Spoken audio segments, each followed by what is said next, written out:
Investi officiellement ce vendredi 1er octobre 2021, président de la transition, le colonel Mamadi Doumbouya a dévoilé les priorités phares de la transition dont la durée n'a pas encore été fixée. Le nouveau dirigeant guinéen a égrené 6 points qui résument à la rédaction d'une nouvelle constitution, la refondation de l'État, la lutte contre la corruption, la réforme du système électoral et la refonte du fichier, l'organisation des élections libres, crédibles, transparentes et la réconciliation nationale. Autre annonce forte du nouveau chef d'État, ni lui, ni aucun membre du CNRD et des organes de la transition ne sera candidat aux futures élections.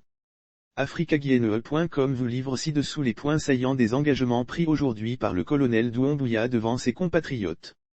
C'est pour moi un inestimable honneur de prendre la parole à cette occasion solennelle de prestation de serment, pour m'adresser à cette auguste assemblée et au peuple de Guinée tout entier, pour vous signifier toute ma reconnaissance et ma profonde gratitude pour votre présence remarquée à cette cérémonie.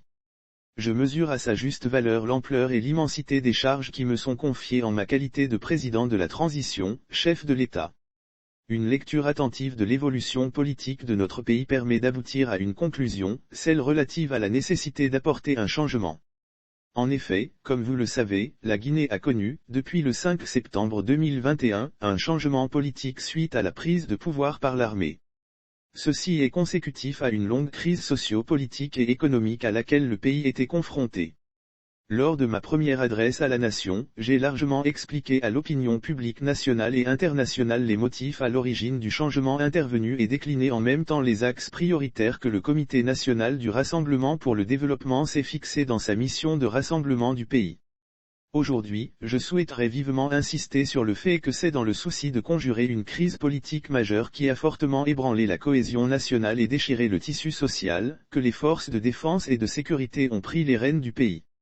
Ainsi, sous la direction du Comité national du Rassemblement pour le développement, le pays s'est doté d'une charte de la transition, qui prévoit, notamment, un gouvernement de transition et un Conseil national de transition, qui auront la charge de dérouler les différentes missions de la transition. Ces missions se résument essentiellement à la rédaction d'une nouvelle constitution, la refondation de l'État, la lutte contre la corruption, la réforme du système électoral et la refonte du fichier.